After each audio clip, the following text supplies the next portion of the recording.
그냥 한 분씩 그렇게 짧게 질의응답을 하겠습니다. 맨 먼저 손 드셨으니까 제가 하겠습니다. 국민이 선택한 대통령이라는 말이 있어 나온다고요? 이 말을 글씨로서 괜찮으신지 저는 왜 그런 말씀을 드리냐면요. 사실은 아시겠죠? 이제 좀 정리를 좀 해주시면. 네. 이 사실 아시죠? 그래서 국민이 선택한 대통령이라고 믿으시는지 진짜 보시 궁금하고. 선생님 말씀 중에 정말 대단히 죄송한데요. 그냥 질문 내용 간단하게 정리해서 말씀해 주시죠. 제가 지금까지 질문 다 알아들었습니다. 마지막 한 가지 질문 남았어요. 그것만 하고 끝낼게요. 저번에 이광재도 그렇게 말을 자르더라고. 다른 사람 잡겠다. 다른 사람 질문해니까 저도 말할게요, 이제. 그냥 이제 생각 좀, 이거 한번 생각해 국민이 선택한 대통령이라는 것에 대해서 좀 그렇게 생각하시면 되고, 그 다음에, 그래서 이게 박상현 신부가 예전 대표 주작에 대해서 혹시 어떠한 견해를 가지시는지. 네요. 저는 지난번 대통령 선거의 투개표가 하자없는 것은 아니었다고 생각해요. 이제 오늘 국군 정보사 댓글 공작 전직 사령관 2명을 포함해서 기소가 되고 이제 이렇게 돼 있어서 이 정도 사건이면 양심이 있는 사람이면 대통령직을 사임하는 게 맞죠. 근데 그걸 기대하기에는 우리 위원실이 그런 상식적 기대가 충족되기를 바란다는 것은 지나친 욕심이라고 저는 생각해요. 그런 상식이 통하면 여기까지 왔겠습니까? 그러니까 보통 우리가 시험 볼 때 컨닝을 했으면 컨닝을 해서 정답을 맞춘 문제가 한 문제건 두 문제건 간에 일단 컨닝을 하면 자격 박탈이거든요. 그 학생, 수험생이 직접 하지를 않고 부모가 뭔가 수험생 모르게 부정행위를 조직한 경우에도 그 수험 자격은 박탈되는 게 맞습니다. 이게 상식이고요. 그런데 대한민국은 이런 건전한 상식이 아직 완전히 통하는 세상은 아니거든요. 그러다 보니까 물러나라 한다고 물러날 것도 아니고, 그래서 그렇게 물러나라는 싸움을 하기보다는 조항된 거 그런까지 포함해서 국민의 선택으로 인정해주고 다음에 바꾸지 뭐. 되게 이제 그렇게 지금 돼 있는 게 아닌가 그렇게 생각하고 저도 대체로 그 입장을 함께 하고 있습니다. 그리고 이제 연속적, 동시다발적, 전국적 도시봉기라는 개념은 제가 책에도 썼습니다만 이건 원래 일반적으로는 이제 다른 방식의 혁명도 많이 일어났죠. 베트남 같은 데서는 정글로 들어갔고요. 필리핀 이런 데는. 중국은 처음에는 정강산으로 모택동에 올라갔고 그걸 못 지키니까 나중에 장정을 해가지고 저 시안 동북 쪽에 산악지역으로 가버리지 않습니까? 근데 그 나라마다 이게 환경이 다르기 때문에 투쟁을 하는 방식도 다 달라질 수밖에 없어요. 근데 우리나라는 그런 걸 다 할 수도 없고 한날 한시에 사람들이 와 일어나서 바꿔라 이렇게 해서 경찰이나 군의 어떤 물리적인 힘을 무력화시키는 경우를 제외하고는 바꿀 수가 없어요 우리나라는. 그래서 이제 6월 항쟁과 같은 그런 방식으로 민주운동이 전개되었다. 이제 그 말씀을 드린 거고요. 이 연속적 동시다발적 이 전국적 도시봉기가 일어날 수 있었던 이유는 뭐냐? 좀 더 깊은 이론적인 배경이 있는 건데 그 너무 이론적인 내용이라 제가 책에는 안 썼습니다만 3가지 조건 정도가 있어요. 첫째, 사회에 심각한 문제가 있다는 것을 다수의 대중이 인지하고 있어야 된다는 거예요. 사람들이 문제가 있어도 문제가 있는지 모르면 그냥 넘어가요. 다수 대중이 심각한 문제가 있다는 것을 인지하는 게 첫 번째 조건. 두 번째, 이 문제를 해결할 권한과 책임을 가지고 있는 집권 세력이 이 문제를 해결할 의지도 능력도 없다는 것이 널리 인지돼야 돼요. 그게 두 번째 조건이고요. 세 번째, 책임자들이 문제를 해결 안 하기 때문에 시민들이 나서서 문제를 해결하려고 해요. 이 문제를 정부를 대신해서 이 문제를 해결하려는 사람들이 합법적 모든 동원 가능한 합법적 평화적 수단을 다 사용했다는 증거가 있어요. 증거가 있고 그것이 널리 인정받아야 돼요. 쉽게 말하면 이런 겁니다. 문제가 심각해요. 그걸 다 알아요. 문제가 심각한데 대통령이나 정부가 그걸 고칠 생각을 안 해요. 고치기를 거부해요. 그러니까 이걸 고치고 싶은 사람들이 들고 일어나서 비합법적 폭력적 방법을 쓰게 되는데 이것이 대중의 동의를 받으려면 그걸 쓰기 전에 폭력적이지 않고 비합법적이지 않은 모든 수단을 동원해서 노력해봤다는 게 인정돼야 돼요. 다른 평화적 합법적 수단이 남아있는 조건에서는 비합법적 폭력적 수단을 쓰게 되면 대중이 외면할 수 있어요. 이 세 가지 조건이 충족되는 나라에서는 혁명이 일어나요. 우리 경우에 1987년도가 이 조건이 충족된 시기였어요. 첫째, 헌법을 안 바꾸면 또 전두환이 지명하는 사람이 또 7년을 대통령을 하게 돼 있어요. 민주화는 완전히 물 건너라는 거예요. 두 번째, 전두환 씨가 나타나가지고 대통령이 나타나서 4.13 공헌선언. 나 헌법 안 고칠 거야. 앞으로 헌법문이 중단시킬 거야. 앞으로 헌법 개정하자고 이야기하는 사람 혼내줄 거야. 이렇게 방안을 발표를 합니다. 그 얘기는 우리 이거 해결 안 할 거야 라고 선언한 거고 모든 국민이 그걸 다 알 수 있었어요.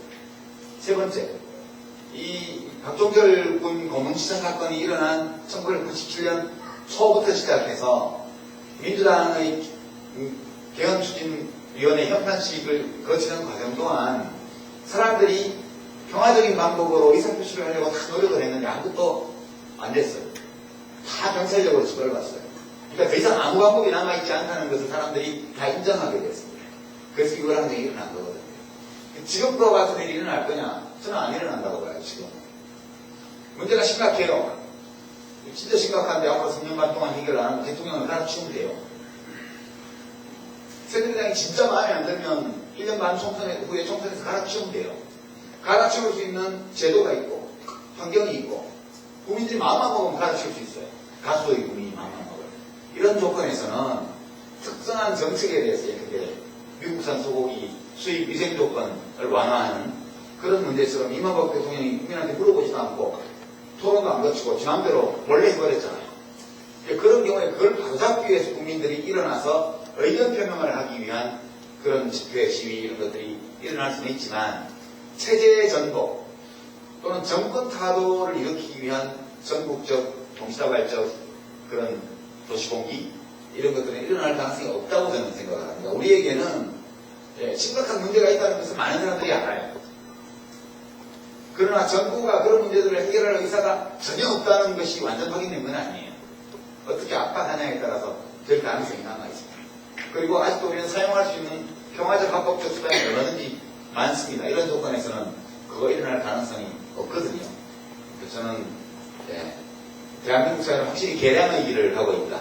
점진적인 개량, 리폼, 레볼루션이 아니고 그렇게 하고 있다 그렇게 생각합니다. 저는 우리 덧붙여서 박근혜 대통령을 국민이 선택한 대통령으로 인정합니다. 그걸 인정해야만 변화가 시작될 수 있죠. 우리 국민의 상태는 이명박이라는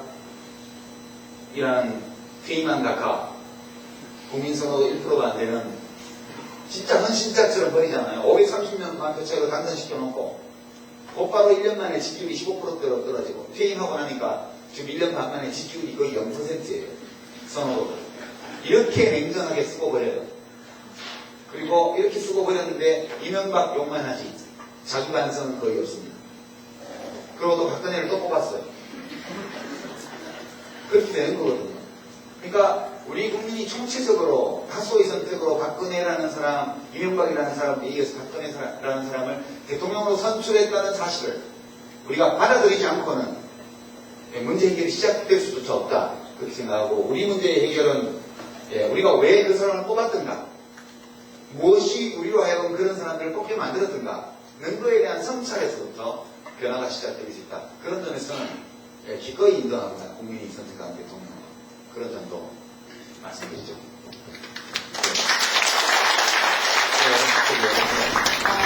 미국에서 있는 동안 그 한국 민주주의를 공부하면서 미국의 현실에 비춰서 우리 민주주의의 장단점을 앞에 교수님이 말씀하신 것처럼 자랑스러움과 수치를 동시에 느낄 수 있었습니다. 미국 자체도 민주주의가 아니라는 생각을 많이 하게 됐고 그러면서 이 사람들이 가진 민주주의의 힘을 있습니다.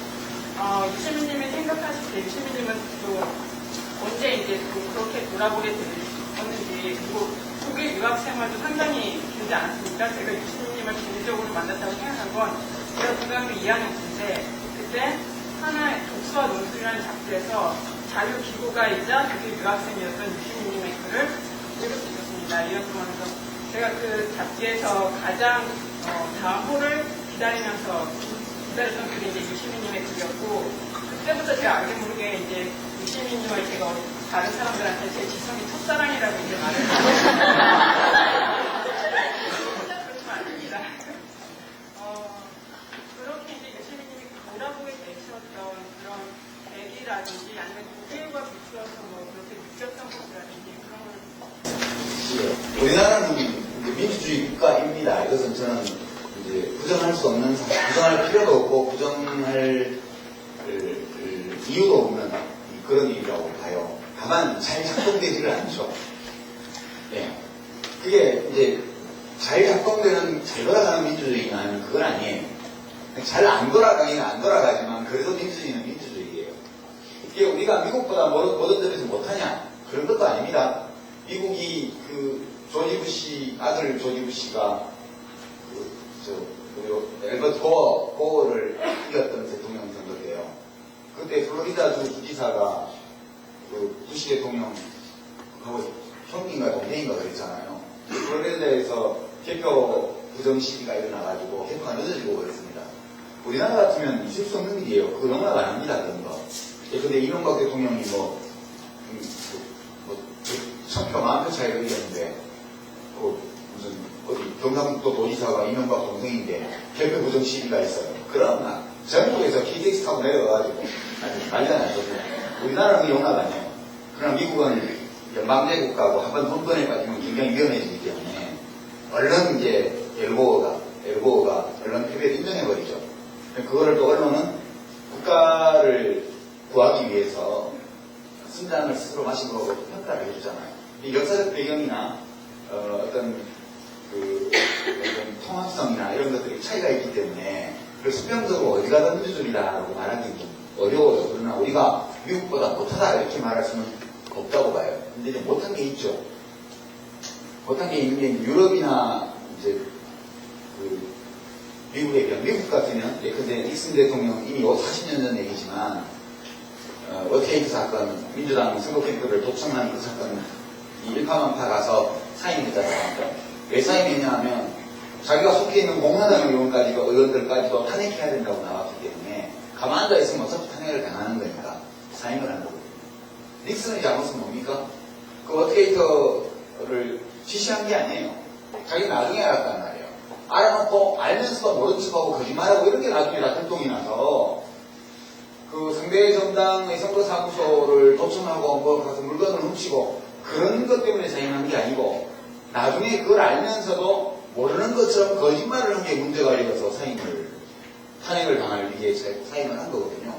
지금 예전에 세월호 사건을 예를 들면 미스테리 7시간 이 얘기가 나옵니다. 미국 같으면 용납될 수 없어요. 이거는. 곧바로 하원이나 상원청문회 열려가지고 안 나오면 바로 구속이에요. 증인이. 백악관 비서실장이든 누구든 상관없습니다. 다 지금 증인 집회해서 청문회 나와서 다 밝혀야 돼요. 대통령이 내일 몇 시에 어디를 간다는 건 국가안보상 기밀이죠. 그러나 대통령이 지나간 5월 5일 몇 시에 어디에 있었다라는 것은, 뭘 했다라는 것은 국가 기밀이 아니에요. 무슨 보안과도 아무 상관이 없습니다. 근데 지금 비서실장이 모르겠다 그러고 경내에 있었지만 본 사람은 없다 그러고 이런 특수한 소리를 하고 있잖아요. 이거는 미국 같으면 용납될 수 없는 일이에요.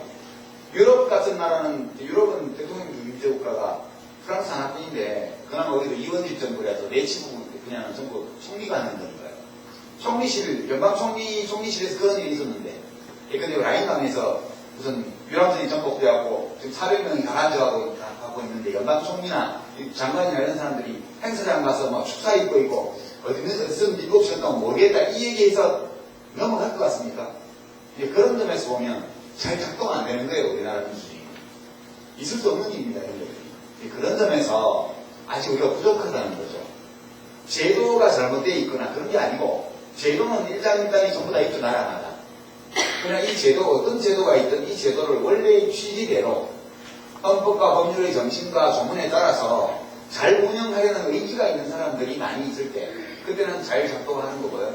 지금은 잘 작동 안 하는 거고 그 차이라고 봅니다. 그러니까 이것은 하드웨어의 문제나 혹은 운영체계의 문제가 아니고 유저의 문제라고 저는 생각합니다. 윈도우의 문제가 있거나 익스플로러의 문제가 있는가 뭐 클릭하는 사람이 지금 문제가 있는데 커서를 엉뚱한 데 가다 뭐 클릭하고 보통된다 이러고 있는 거예요. 아니면 비번을 잘못 입력해갖고 컴퓨터가 안 열리거나 이런 상태에 비슷한 거기 때문에 빌게이츠를 욕하거나 이러면 안 되는 거죠. 그렇게 저는 생각하고요. 이 민주주의라는 것은 단순한 제도의 종합이 아니고 제도, 그 다음에 행태, 문화, 그리고 의식 이런 것이 모두 합쳐진 것이 그 사회의 민주주의 수준과 내용을 결정하는 건데 우리는 제도 면에서는 일장일단은 있지만 제도마다 일장일단이 있는 거기 때문에 우리 제도가 다른 나라 제도가 못하다고 할 수는 없어요. 그러나 그 제도에 따라서 권력을 잡고 있는 사람들의 의식, 행태 그리고 이제 그것을 대하는 시민들의 의식과 행동 방식에는 아주 심각한 문제가 있다고 저는 생각해요.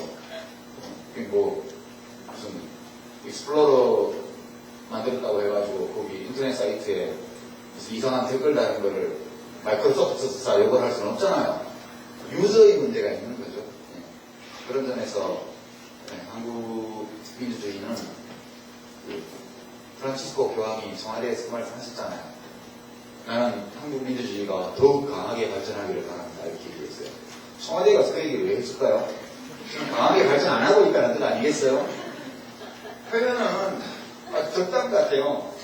대한민국이 민주주의가 더욱 강력하게 발전하기를 기원합니다. 이렇게 얘기를 했는데 너 똑바로 해 그런 얘기거든요. 박근혜 대통령도 근데 못 알아들었을 것 같아요. 알아들었다면 이렇게 찌푸러졌을 텐데 예, 제가 본 뉴스 하면 다 잘랐는지 몰라도 그런 장면이 안 보여서 좀 못 알아들었네요. 교황께 못 알아듣는 것 같아서 이야기를 꼭 해드려야 될 것 같아요. 그런 정도 말씀드리겠습니다. 영남 출신으로 진보정치를 오래 해오셨는데 그 진보정치 기독교는 오랫동안 홍남이었잖아요. 그 어려운 거 없으셨는지? 예.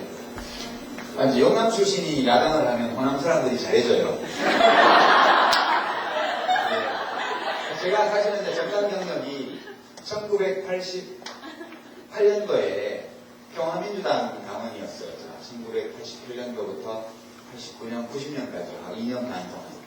그때 왜 평화민주당 당원이 됐냐 하면 이해찬 국무총리를 지낸 이해찬 씨가 그때 초선 의원이 되어서 1988년 4월달 총선에서 36 나이에 국회의원 당선이 돼서 이제 누가 연락이 와서 광화문에서 좀 보자고 그래서 저는 수배되어 있는 중이라서 이제 광화문에 나갔어요.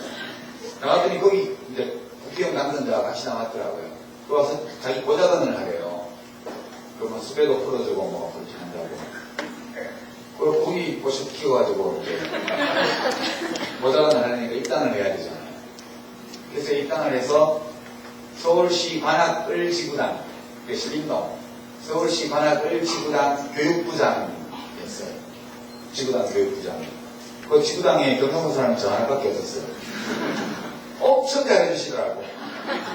예, 그 뭐, 우익단체 이런 데서 주로 전화 오면 경상도 사투리가 많거든요. 그럼 이제 대부분가 전라도 분들이기 때문에 전화를 받을 때 잘 알아듣지도 못하고, 야, 새끼야, 니 누구? 막 이렇게 나오면 뭔 말인지 모르는 거예요. 너 뭔 소리 한다냐? 그러면 이제 알아듣고 얘기를 해봐! 막 이렇게 얘기를 해요. 그럼 제가 또 봐요. 줘봐요. 야, 새끼야, 니 누군데? 누구 임마, 니? 요 와서 얘기해봐, 아저씨.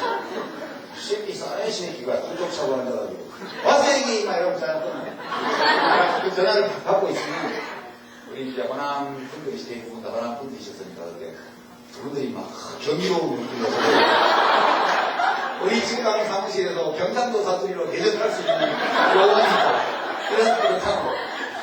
그래서 우리 여성부장님은 축하면 그 전라도 맛있는 양념 있잖아요. 이렇게 집에서 오징어 데쳐서 그냥 섞기만 하면 되게 양념 만들어서 유리병에 커피병에 담아가지고 주시기도 하고 하여튼 되게 잘해주세요. 지금이라도 경상도 분들이 야당에 가시면 되게 환영받아요. 마찬가지로 이번에 이정현 씨가 전라남도에서 당선이 되지만 호남 분들이 또 한나라당에 가서 하시면 또 대접받아요. 좀 희소하기 때문에 요즘은 불리한 점은 별로 없고 좋은 점은 많다. 그렇게 가운데에서 슬픔과 노여움이 보이는 간절의 부끄러움이었다. 제가 작가님 책을 거의 다 읽었는데 제일 재밌게 읽었죠. 살짝 기관책도 좀 있었습니다. 어떤 책이냐면 불온한 자유주의자. 와이나 불온한 자유주의자 그 책인데 그 책에 작가님 군대 생활 얘기가 좀 나와요. 제가 그 부분을 참 재밌게 읽었는데 작가님 군대에서 언제 이렇게 팩 맞고 했는지 궁금합니다. 책에는 맞고 했다는 얘기는 안 나오거든요. 그리고 저는 애를 9명 키우는 아줌마인데 정말 세월호 참사를 보고 저 애한테 말과 권위를 함부로 따를 게 아니라 분별하고 따르라. 그리고 거기에 대한 행동에 대한 책임은 자기 거다. 따라서든 안 따라서든 그걸 얘기해 줍니다. 근데 제가 이번에 충격을 받은 건 아들이 있는데 이게 군대라는 특수 집단, 그러니까 국가라는 이름 하에 그러니까 저 사람을 죽이는 그 방법을 훈련하고 연습하는 곳이잖아요. 배우고 그게 이제 애국심으로 화장된 군대라는 특수 집단 그 집단에서 사람 죽이고 훈련 안 해요. 하잖아요. 그냥 나무 종이 뜯어지 않도록 그거 쏘는 거지. 그런데 이게 군대에서 훈련되고 군대에서 안 맞아 죽는 방법. 세월호 사고 때 가만히 있으라 그랬는데 가만히 안 있고 나온 애들만 살았거든요. 네, 너무 화납니다. 제가 아는 어떤 분은 이제 딸이 전화를 해서 아빠 배가 좀 기울었는데 이제 선실에 대기하라고 방송이 나와 이제 그 아빠가 웃으면서 농담인 줄 알고 그러면 안 되고 배가 기울었으면 더 기울면 못 나오니까 친구들하고 빨리 나와. 구명조끼 입고 가판으로 올라와야 돼요. 그렇게 그냥 심드렁하게 설마 배가 가라앉으리라고 생각을 못하고 배가 좀 기울었는데 혹시 모르니까 거기 있으면 안 되고 나와야 돼. 그렇게 얘기를 해주고 전화를 끊은 거예요. 잊어버리고 있었대요. 근데 그 애가 친구들을 다 데리고 나서 살았어요. 그리고 화물차 기사가 보여줬는데. 그러니까 이제 그게 결국 자기 판단인데요. 어떤 위기 상황이 왔을 때 평소에 이렇게 자기가 이제 말을 따르던 데서 오는 어떤 얘기가 있을 수 있죠. 그걸 판단을 한번 해봐야 돼요. 자기가.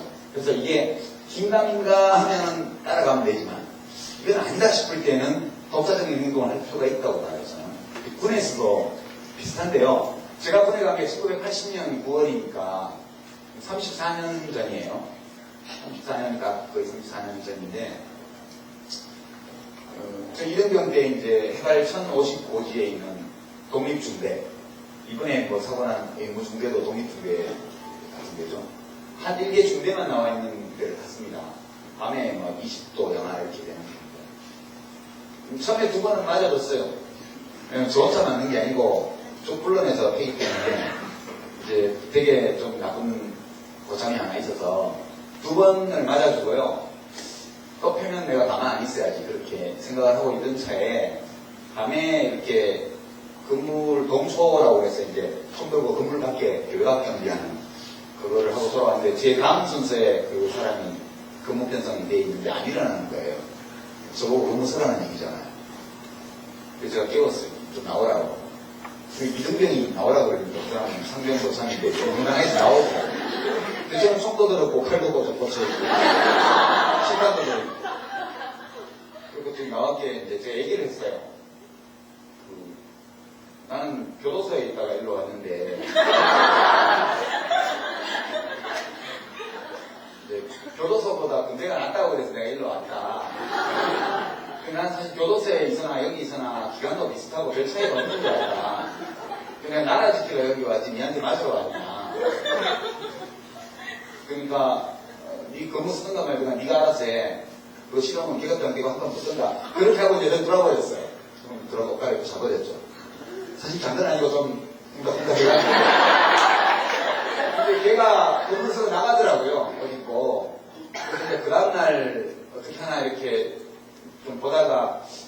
걱정이 되어서 이제 우리 소대의 제일 고참 병장한테 얘기를 했어요. 좀 얘기 좀 하자고 해서 나가가지고 이제 그 얘기는 안 하고 밤에 그 얘기는 안 하고 그냥 교도소에 있다 왔다고. 난 좀 여기서 잘 지내고 싶다. 근데 그 병장이 제대할 때가 한 석 달 남았는데 얘기해줘서 고맙다고 하더라고요. 그랬더니 그 상병이 아무 말도 안 하던데요, 저한테. 근데 이제 그러고 있는데 공항대에서 조사하러 와가지고 권총사고 대위한테 불려가서 한 2시간 조사를 받고 나오니까 고참들이 공항대에 아는 사람이냐고 물어봐서 좀 있다고 그랬죠. 그런 거고요. 그리고 이제 제가 군사교육을 받았는데도 이제 전두환 각하께서 대통령령을 개정하셔가지고 병마다가 군대 잡혀간 애들은 단축 혜택을 주지 말라고 그래가지고요. 제가 만기 제대를 했거든요. 근데 이제 우리 후임병들이 제가 제대를 안 하니까 자기들이 빨리 왕고참을 해야 되는데 이 사람이 제대를 안 하고 있으니까 자꾸 물어보는 거예요. 위원장님 왜 제대 안 하세요? 야, 행정부 사고로 특명이 안 내려온다? 이제 그러고 있었죠. 그리고 제가 6개월을 중대에서 최고 고참병을 했거든요. 되게 뒷짐지고 이렇게 다니는 게 주된 일이었고요. 제가 상병들 저를 집합시켜놓고 밤에 후임병들을 막사 뒤에서 집합시켰다가 나한테 걸리면 죽는다. 네, 그렇게 했고 실제로 이제 상병 하나가 저한테 걸려가지고 소대원들이 다 보는 데서 스리바로 맞았습니다. 제가 딱 한 번 때려본 게 그거예요. 스리바로 얼굴을 때렸습니다. 걔가 이제 후임병들 괴롭혔기 때문에. 그게 저는 다고, 좀 군에 가면 맞서야 돼요. 그게 이제 그러니까 맞는다는 것은 부당한 거예요. 그 자체가. 그러니까 이제 사람들이 되게 왜 폭력을 쓰냐 하면 학교나 가정 다 마찬가지지만 맞을 짓을 해서 맞아야 돼. 이 사고방식이 문제거든요. 사람들은 맞을 짓을 해요. 그건 사실이에요. 애고 어른이고 맞을 짓 하는 사람 많아요. 그렇지만 때릴 권리가 있는 사람은 아무도 없어요. 그것도 중요한 거거든요. 맞을 짓 하는 사람은 널리고 널렸어요. 그러나 때릴 수 있는 정당한 권리를 가진 사람은 아무도 없어요. 국가도 때릴 수 없어요. 국가가 잡아 놔두는 벌을 줄 수는 있지만, 심지어 사형도 시킬 수 있지만, 때리지는 못해요. 그거는 법으로 완전히 금지되어 있는 거거든요. 그래서 대한민국에는 맞을 짓 한 사람은 많지만, 때릴 권리 있는 사람은 아무도 없다. 이 점을 확실하게 해야 됩니다. 지금 우리 사회가 폭력이 만연한 것은 가정에서부터요. 애가 맞을 짓을 하면 맞아야 돼. 그럼 맞을 짓 해봐야죠. 그러나 부모한테는 때릴 권리가 없어요. 학교에서요. 애들이 맞을 짓 해요. 그러나 선생님한테는 때릴 권리가 없어요. 군대에서도 후임병이 맞을 짓 할 수 있어요. 그러나 때릴 권리 있는 장교나 선임병은 없어요. 이 세상 어디에도 다른 사람을 때릴 권리 가진 사람은 한 명도 없습니다. 그러니까 장소를 불문하고 어떤 조직인지를 불문하고 누군가를 때렸다는 것은 어떤 경우에도 정당하지 않은 거예요. 법적으로. 도덕적인 건 착시하고요. 법적으로 실수하는. 근데 이 점을 확실히 하는 게 중요하고요. 애들한테 그렇게 얘기를 해요. 평소에 때리지 말아야 돼요. 집에서. 집에서 맞던 애들은 나가서 맞아도 그걸 참아요. 자기 자신을 존중하고 타인으로부터 존중받는 사람이 부당한 폭력을 당할 때 분노를 제대로 느낄 수 있는 거고, 평소에 부모한테, 선생님한테 비하당하고, 멸시당하고, 조롱당하고, 얻어맞고 이러는 사람은 가서 맞아도 저항 못해요. 그래서 아드님들이 군에 가서 안 맞기를 바라고 맞아서 안 죽기를 바란다면 존중해줘야 돼요. 그리고 자기 몸을 지킬 권리가 있다는 거. 이 사람은 누구도 너를 때릴 권리가 없다는 거 분명히 하고요. 그래야 용기를 낼 수 있습니다.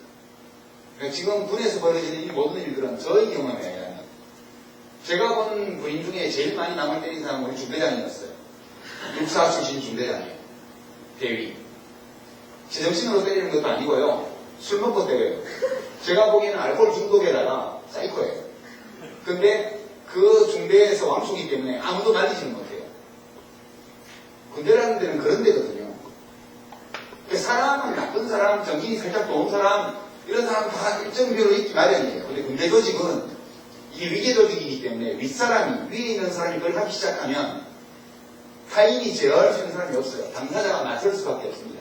중대장이 때리면 나가야 되죠. 상단 맞기, 하단 맞기. 그리고 이 새끼 피해, 막아, 차렷하지 말아야 돼. 그리고 얘기해야 돼요. 대대장님한테 일러준다고. 아니면, 근데 소대장 중에 누군가 그런 짓을 하면 다른 소대장이 말려야 돼요. 그러니까 지금 윤일병 사건 같은 경우도 이 의무대에서 일어난 일이 의무대는 힘들지 않은 데예요. 거기는 작전 나가도 다 앰뷸런스 타고 다니는 데고 내무 생활이 많은 데고 내근이 많은 데라고요. 별로 할 게 없으니까 그렇게 정신 이상인 애들이 남을 괴롭히는 거예요. 그때는 옆에서 누군가 그걸 제지했어야 돼요. 그러니까 그 이병장이 나는 그 친구만 잘못이 있는 게 아니고 그걸 방관한 사람들 전부 다 잘못이 있는 거예요. 정의감을 가져야 돼요. 내가 다른 사람이 부당하게 얻어맞을 때 그거 개입하지 않으면 내가 맞을 때 남들도 개입 안 해요. 그러니까 결국은 이 군폭력 사태의 원인이라는 것은 관계에 있는 거라고요. 관계. 그리고 그 관계가 사람을 사람으로서 존중하지 않는 관계가 군에서 구축되어 있기 때문에 그렇게 하는 겁니다. 저는 또 엄청 훌륭한 군인도 봤습니다. 군 생활하면서. 제가 모셨던 그 대장님 같은 분은요. 장교를 펴는 거는 봤지만 사병을 거드리는 건 못 봤습니다. 장교는 이렇게 조인트 간다고 해서 주대장이나 소대장들을 조인트 가는 건 봤지만 사병들한테 욕을 하는 걸 한 번도 본 적이 제가 없습니다. 진짜 군인이고요. 그런 대대장이 지휘를 딱 시작하면 그 대대 전체에서 별 문제가 없어요. 그러니까 그 지휘관들의 문제거든요. 네, 그래서 하여튼 막 그런 건 다 제도적인 문제고 어떤 제도적 환경 속에서 나를 지키기 위해서는 내 자신이 나를 존중해야 돼요. 그러니까 여러분들의 아들들이 군에 가서 건강하게 군복무를 잘 마치고 이렇게 오게 하려면 여러분들의 아들들 자신이 자기 자신을 존중하도록 그렇게 키워야 되고요. 그렇게 대해줘야 돼요. 누구도 너를 때릴 권리 없다는 거 그거 분명히 해야 돼요. 그 점이 제일 중요하고 누군가가 그렇게 맞서기 시작하면 금방 무너집니다. 그런 제도나 관행 이런 거요. 어느 한 사람이라도 독심을 두고 끝까지 싸우기 시작하면 무너지거든요. 의외로 쉽게. 근데 그렇게 용기 내는 사람이 아무도 없었기 때문에 윤일병 사건이 일어난 거예요. 그러니까 나 자신이 나 스스로를 존중한 사람이라야 다른 사람도 존중해 줄 줄 알아요. 자기 자신을 비하하고 자기 자신을 경멸하고 자기 자신을 가볍게 여기는 사람이 남한테 폭력을 쓰는 거예요. 그래서 저는 그게 군만의 잘못도 아니고요. 우리 사회는 정말 폭력이 만연해 있고요. 그 만연한 폭력의 근본 원인은 사회적으로 제도적으로 위계가 굉장히 많은 우리 사회인데 여기에서 맞을 짓을 한 놈은 맞아야 돼라는 사고방식 이것이 만악의 근원이다 저는 그렇게 생각합니다. 그 점을 분명히 했으면 좋겠어요. 젊은 학생 선생님께서 기분이 좀 섭섭해질 수도 있으실 것 같은데요. 선생님께서 이선 의원의 국회의원, 보건복지부 장관, 그 대선고까지 제가 누가 봐도 화려한 경력을 갖고 계시는데 자신을 소개할 때 실패한 정치인이라고 소개하지 그리고 자신이 추구하려고 하셨던 정치적 이상은 무엇인지 말씀해 주시면 감사합니다. 저 국회의원 되려고 정치를 시작했으면 성공한 정치인이죠. 장관을 하던 게 목표였다면 성공한 정치인이겠죠. 제가 정치를 시작한 거는 진짜 정치를 좀 바꾸고 싶었거든요. 정치를 바꾸려고 정치에 뛰어들었는데 정치를 바꾸는 길은 정당을 바꾸는 것이다 이렇게 생각을 했고요. 정당을 바꾸는 길은 정당의 문턱을 낮추고 시민들이 정당 안으로 진입하면 그러면 정당이 바뀔 거라고 그거를 10년 동안 제가 했거든요. 했는데 잘 안 됐어요. 그게. 그래서 뭐 개인적으로 보면 10년 정치를 하면서 5년 동안 국회의원을 했고 또 5년 국회의원 기간에 3분의 1 정도를 장관을 겸해서 했으니까 그 짧은 기간 뭐 남들은 10년 국회의원으로 존재도 없는 분들도 많은데 그 완전히 그 정치 밖에 있던 사람이 갑자기 뛰어들어서 그 정도 했으면 폭락이 한 거죠. 그래서 불꽃 짧게 살자 도전해보고 이게 안 된다 싶으면 관두자 그렇게 된 거죠. 그래서 결국은 정치인으로서는 실패했다고 저는 보는 거예요. 왜냐면 제가 정치에 입문할 때부터 왜 내가 정치를 하는가 내 정치활동 목표는 뭔가에 대해서 계속 이야기하고 그리고 이 일을 하기 위해서 시민들이 참여해달라고 계속 부탁을 했고, 많은 시민들이 참여했고, 실제로. 그런데 결국, 제가 앞에 서서 했지만 그걸 못 이뤘잖아요. 그러니까 실패한 거라고 봐요. 네. 답이 됩니다. 저는 초반에 봐야 될 사람은 안 보고 볼 사람은 다 찾아서 보는 책이라고 누군가 얘기했다고 하셨는데요. 최근에 대외적인 하시는 게 노이즈의 정치 카페 하는 거 있잖아요. 근데 이제 제 친구가 그런 얘기를 하더라고요. 책도 이제 그렇게 아까 그런 말씀하셨는데 듣는 사람만 듣는 방송이고 그게 이제 사회 번역의 역할 범위가 적지 않겠느냐 뭐 그런 얘기를 하는데 팟캐스트 같은 이런 방송들이 역사에 어떤 공헌을 할 수 있다고 생각하세요? 제가 이제 팟캐스트 정치 카페를 이제 노회찬 대표랑 진흥건 선생님이랑 셋이 같이 하는데 처음 시작할 때는 이제 제가 평당원인데 저하고 같이 제가 정치를 할 때 저를 위해서 참 많이 애써주시고 함께한 분들이 다 이제 정의당에 많이 계셔서 제가 정치를 직업으로서의 정치를 그만두긴 했지만 평소에 정치를 할 때 정당에 참여해달라고 맨날 시민들한테 말씀드렸는데 내가 직업 정치를 그만둔 입장에서 이 평당원 정도는 해야 되지 않냐. 그래서 이제 제가 정의당 평당원입니다. 근데 이제 당에서 제가 유명한 평당원이니까 보궐선거도 있고 그러니까 방송이라도 좀 해주면 안 되냐고 그래서 좀 당원된 입장에서 그래도 그거 해달라는데 안 하겠다 할 수는 없잖아요. 그래서 이제 그러면 당원 모집 드랙하되 내 얼굴 들어있는 거 좀 빼주라. 방송은 할게. 그렇게 했는데 얼굴도 안 빼주고 방송은 방송대로 하고 그러고 있어요. 근데 이제 그 정치 카페는 사실 직업 정치를 하는 거는 지금 노회찬 대표밖에 안 계시고 진중권 선생하고 저하고 하는데 글 쓰는 사람이고 주로 강의 다니고 이렇게 하는 입장이라 좀 진보 정치의 입장에 서 있기는 하지만 비교적 중립적인 이제 그런 태도를 쉽게 취할 수도 있어요. 네, 부분적으로. 그래서 그 방송을 하는 거고요. 보통 다운로드 횟수가 100만 정도 돼요. 매매 그 업데이트를 하면 스트리밍 빼고 다운로드만.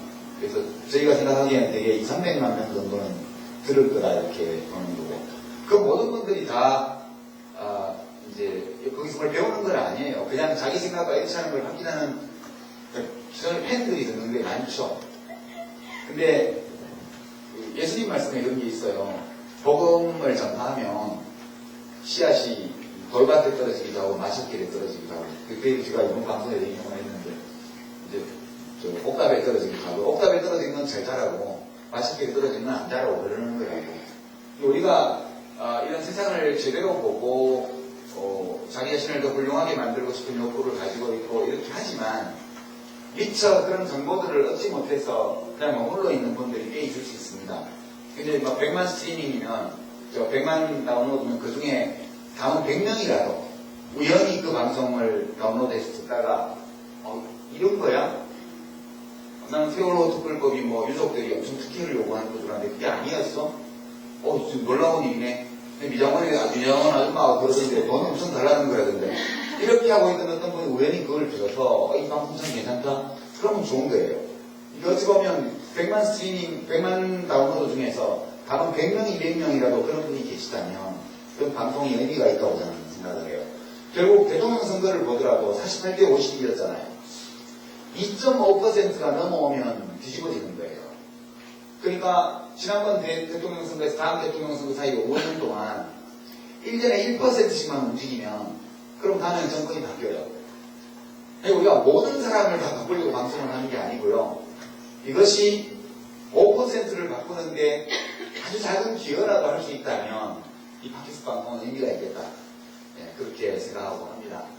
그리고 이제 정의당은 이제 간접 광고만 살짝 하잖아요. 약간 그 PPL식으로만 하고 있어서 노골적으로는 안 하거든요.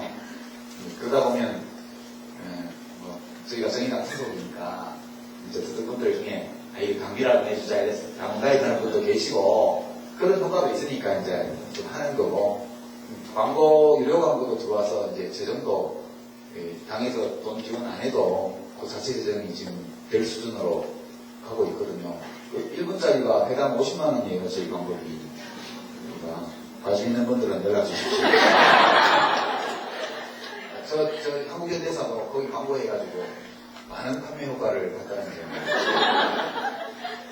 제가 7,8학번이거든요. 저하고 같이. 예, 거의 뭐, 7학번이니까 7,8학번, 제가 7학번인데요.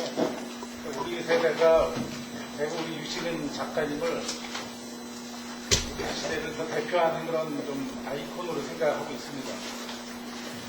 상징 좀 이렇게 예를 든다면은 우리가 학교에 다닐 때 시험을 보면은 선생님이 답을 알려주기 전에 그 중에 제일 잘하는 학생들에게 가서 어떻게 답을 써서 확인하잖아요.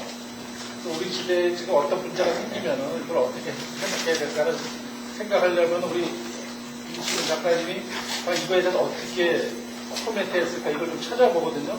그럴 정도로 좀 신뢰하는데요. 앞으로 이런 책도 정말 1년 정도부터 한 번씩 나오잖아요. 어떤 사회적인 문제라든지 이런 것이 있을 때마다 그 칼럼 형식이라도 아주 좀 써주셨으면 하는 그런 바람이 있다 먼저 있고요. 그 다음에 질문은 우리 유시민 작가님은 지금 살아계신 분들 중에서 누구를 멘토로 생각하는지, 존경하는 분이 있는지, 그게 궁금합니다. 네, 이현희 선생님이 굉장히, 멘토라기보다는 저를 뭐 지도해 주시거나 그런 없어요. 그러나 다만 그분이 계신다는 그 자체가 그분을 살아가시는 모습을 이렇게 보면 저절로 이제 말씀을 안 해주셔도 저절로 우리가 배우는 게 있죠.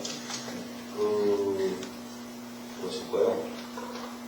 지금 이제 아직도 좀 건강하게 계신 분들 중에는 한병 신부님을 제가 참 자주 뵙지도 못하고 자주 연락도 못 드리지만 한병 신부님이 되게 청년 같으세요, 지금도. 그래서 이제 이영희 선생님 경우에 그 연세가 가시면서도 더욱더 품격 있는 그런 지식인으로서 이 모습, 이런 것들이 저희들 굉장히 큰 격려나 이런 게 있다면, 한평식 분님은 가끔 제가 무슨 일로 뵙는데 계속 30년 전에 처음 뵀을 때의 모습 같아요. 청년이세요. 그래서 저분은 저 에너지가 어디서 나올까? 아마 하나님 댁인 것 같아요. 근데 저는 종교가 없으니까 어디서 에너지를 얻지? 어디서 에너지를 발생시키지? 이런 고민을 좀 하고 있습니다. 근데 정말 밝으세요. 저는 한평식 분이 이렇게 행사장이나 뭐 이런 데서 우연히 뵈면 제가 옆에 이렇게 앉아있으면 길을 막 받는 것 같아요. 제가 강정신님 좋아합니다. 존경합니다. 많은 분들이 계세요. 그런 분 말고도. 이렇게 그냥 자주 만나고 무슨 제가 멘토링을 해달라고 하는 게 아니고 그냥 가끔 뵙는 것만으로 그냥 신영복 선생님 같은 분도 그러시죠. 그냥 뵙는 것만으로 그분들이 이제 책을 내시면 그 책을 보는 것만으로 어디 강연하시면 강연 동영상 보는 것만으로 그냥 저 혼자 뭘 받는 거죠. 존경할 만한 분들 꽤 많습니다. 물러가신 거 말씀드리고요. 예. 자, 바로 가겠습니다. 예. 지역균형까지 하겠습니다. 제가 미국에서 온 사람인데요. 그러니까 외국에서 살면서 자체를 볼 때 정말 상처가 느낄 상황이 너무 많았거든요. 근데 들어왔을 때 사실 되게 쉬워요. 그냥 그런 사건이 있을 때마다 뭐 미국에서 사는 한국인들 모이는 커뮤니티가 있는데 거기 가보면 이게 그래도 미국에서 사는 다행이다라고 생각하고 이게 다들 그만이었어요. 그렇게 살다가 우선 지금 잠깐 한국에 나와 있고 근데 이번 세월호 사건은 귀를 닫고 인터넷을 끄고 해도 그 누구도 지나갈 수가 없는 외국에서도 지나갈 수가 없는 상황이 돼서 결국 그 커뮤니티 사람들이 모여서 유익한 이제 정보라고 돈을 모아서 이 한국 정부가 그들을 구하지 않았고 그들 유가족들이 그들이 원하는 그런 생각법을 외면하고 있고 하면서 이 박근혜 정권을 이제 그런 운용을 이제 시선에서 광고를 하고 있는데 그러니까 정말 너무 순식간에 바뀐거든요. 순식간에 바뀌었었거든요. 그러니까 작년에 진짜 작년까지만 해도 무슨 일이 있으면 정말 딱 그 마음이었어요.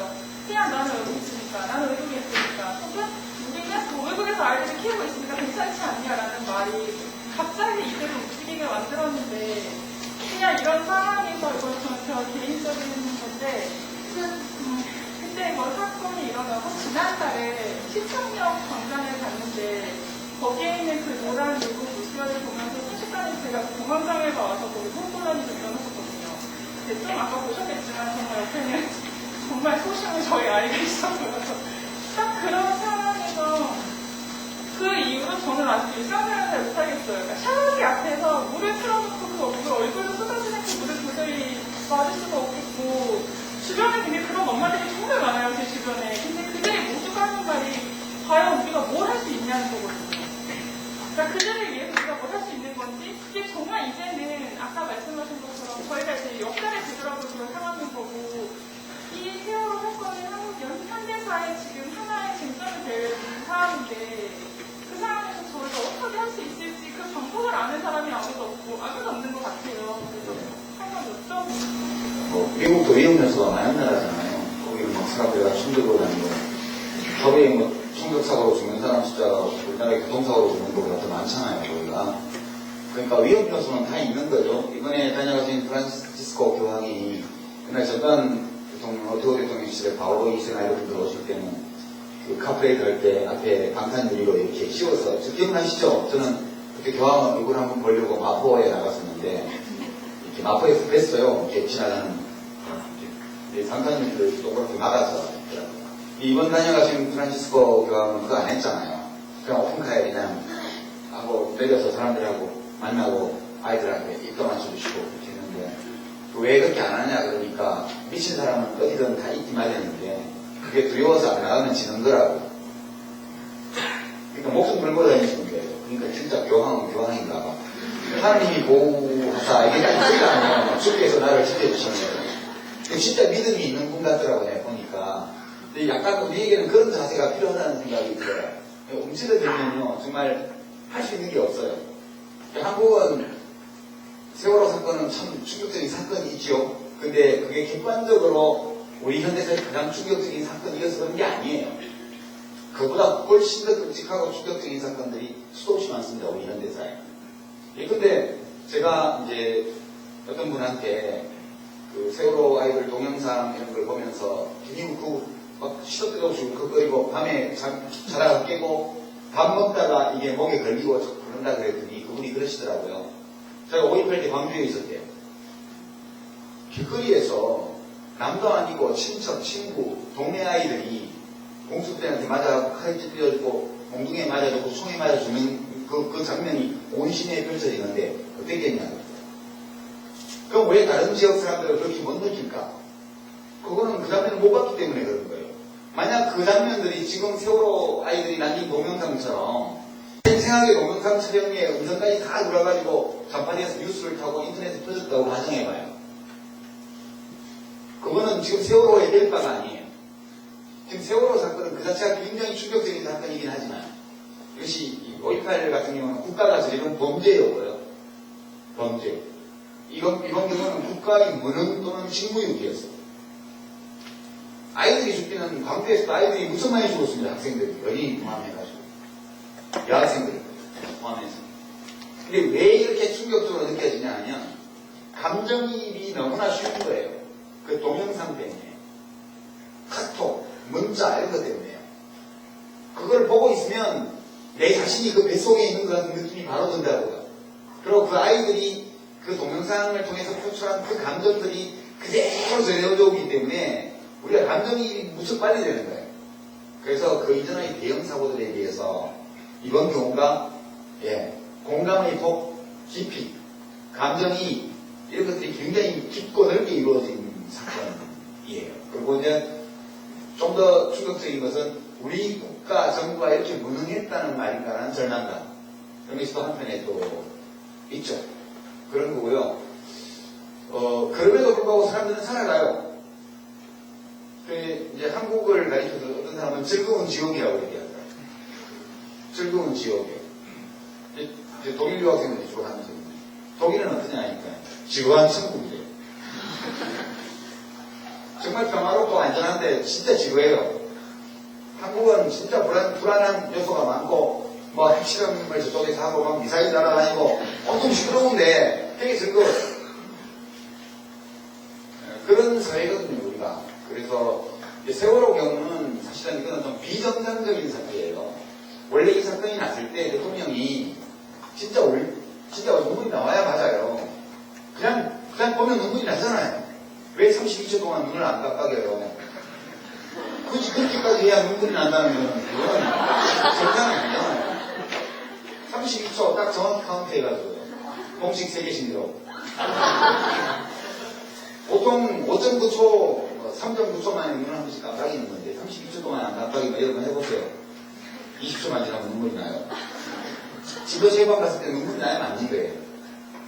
그거 미안하다 그러고 잘못했다 그러고 내가 대통령인데 죄졌다 그러고 같이 울고 그리고 문책할 사람 문책하고 그렇게 했으면 이렇게 안 돼요. 그렇게 했으면 국민들이 화도 나고 슬프고 이렇게 하지만 대통령이 제대로 일을 못했다, 정부가 제대로 일을 못했다 그렇지만 저렇게 잘못했다고 그러는데 이렇게 될 거 아니에요. 지금은 지극히 비정상적인 사태이기 때문에 이제 오래 가는 거예요. 지금 정상적이라면 정말 그 정부 관계자들이 부패하고 무능해서 잘못됐고 대통령이 저렇게 스포데이하고 울고 같이 울고 아픔을 나누고 이렇게 하는 과정에서 잠수사들이 막 죽고 다치고 하면서 계속 잠수를 하고 국민들은 막 성원을 보내고 이렇게 해야 이게 정상적인 국가예요. 지금 완전 비정상으로 가고 있는 겁니다. 뭘 비정상을 정상화한다는 건지 모르겠는데 모든 게 비정상이에요 지금. 그리고 그게 우리예요. 그게 대한민국이에요. 우리 이렇게 살아왔어요 지금까지. 앞으로 당분간 이렇게 살 거예요. 그러나 내일 모레가 되면 오늘보다 나아질 거라는 희망은 있다고 저는 보는 겁니다. 지금 뭐 오늘 여야 협상이 어떻게 되는지 모르겠는데 야당 의원들이 가서 대신 단식할 테니까 그만두시라고 말씀한 거는 참 잘하는 일이라고 봐요. 그렇게라도 해서 이제 단식을 그만하시도록 좀 건강을 위험하니까 그렇게 해드리고 야당 정치인들이 대신 굶고 그리고 뭐 안 해주면 정말 정기국회 보이콧하고 학교나 싸가야죠. 그거 싸우면 또 뭐 싸운다고 여론이 싫어하니까 그거는 여당 편드는 사람이 하는 얘기고 지금 우라통이 터지는 사람들은 내가 싸우고 싶지만 내가 형편상 못 싸우니까 누가 대신 싸워주기라도 원하는 거 아니겠어요. 이때는 야당이 대신 싸워줘야죠. 그렇게 하다 보면 또 풀리는 날이 올 거다 그렇게 저는 생각합니다. 너무 그렇게 막 절망하시지 말고요. 이게 우리라는 거, 우리의 모습이라는 거, 우리의 현 주소라는 거 이거를 분명히 알고 그리고 하나씩 해나가면 또 좋은 날이 올 거라고 생각합니다. 이제 마지막으로 한 분만 가장 씩씩하게 서는 게 지금 하거든요. 지금 뭐 비정상이라고 이렇게 말씀하신 게 정말로 지금 여기 계신 분들 전부 다가 공감하는 얘기 같고요. 2007년하고 12년 원치 않는 어떻게 보면 10년이라는 세월이 이제 흘러가고 있지 않습니까? 근데 또 2017년이라는 또 희망이라는 또 연이 오고 있는데요. 유 작가님께서는 다시 현실 정치에 복귀하실 생각이 없는지 그걸 여쭤보겠습니다. JTBC 뉴스타임에 나갔을 때 손석희 씨가 물어보기에 다음 세상에 하겠다고 제가 말씀드렸어요. 저는 이제 또 어디 팟캐스트 방송 나가서 책 방송 나가서는 물어보기에 전 국민은 진짜 앞으로 안 먹고 일반인 먹고 살겠다고 이렇게 제가 말씀을 드렸고요. 저는 이제 여러 가지 제가 정치를 할 때 좀 더 잘했더라면 뭔가를 더 이룰 수도 있었을 거고 또 더 오래 정치를 하면서 또 의미 있는 걸 할 수 있었다고 생각하는데 제가 정치를 그렇게 잘 하지 못했어요. 그 결과 어떤 제 주장이 옳을 수는 있지만 그 옳은 주장을 현실로 바꾸는데 필요한 어떤 것들을 만들지 못했거든요, 제가. 그리고 이제 이걸 다시 만들 수 있을까를 검토를 해봤고 그게 안 되겠구나라는 판단도 했고요. 그러면 그 일을 더 잘할 수 있는 분들이 하시게 하고 저는 이제 좀 더 바닥을 가지는 그런 일을 하는 게 좋겠다. 그 정치는 해보니까 이미 만들어진 여론 지형 위에서만 싸우는 거예요. 그 지형 자체를 못 바꿔요, 정치인들은. 정치인들이 하는 말은 믿어주지도 않고요. 어떤 뜻으로 말을 했든지 간에 다 정파적인 입장에서 해석이 되고 그렇게 해서 뭔가 얘기를 해도 사람들이 마음과 생각을 바꾸지도 못하더라고요. 그래서 이제 사람들이 생각이 바뀌고 마음이 바뀌었을 때 비로소 정치인들이 뭘 할 수 있는 건데 그러면 나는 이제 좋은 뜻을 가진 정치인들이 좀 더 좋은 조건에서 좀 더 필요한 일들을 좀 더 힘있게 할 수 있도록 하는데 필요한 지형을 만드는데 작은 기여라도 하는 게 직접 정치를 하는 거에 맞지 않을까 그런 판단이 한편으로 있기도 하고요. 두 번째로는 그 정치를 좀 즐기는 분들도 있어요. 그 사람 성격과 이제 체질에 따라서 그게 잘 맞는 분들이 있어요. 근데 이제 재선을 하고 계속 국회에 남기 위해서는 사람을 만나야 돼요. 지역구에 가서. 의미 없는 농담도 나누고 행사장에도 가고 수상집에도 다니고 소주도 먹고 이렇게 해야 돼요. 근데 이제 저는 그런 걸 할 때 계속 인생이 낭비되고 있다는 생각을 하는 거죠. 그게 그 자체도 즐겁지도 않을 뿐만 아니라 내가 이렇게 해서 다시 또 4년을 국회의원에서 입법 하나를 뭘 할 수 있기에 나한테 남은 얼마 되지 않는 시간을 이렇게 쓰고 있느냐.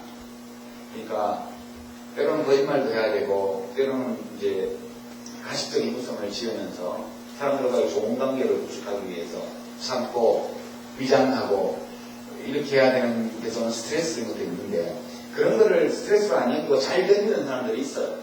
그런 분들이 정치를 하셔야 될 것 같고요.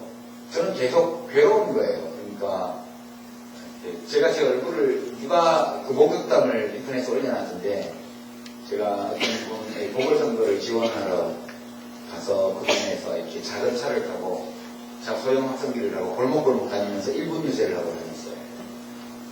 그리고 이제 거기 1분 유세를 하다가 사람들이 지나가거나 인사를 하러 오면 또 사진도 찍고 악수도 하고 사인도 해주고 이렇게 하는데 어떤 사람이 저를 관찰을 했나봐요.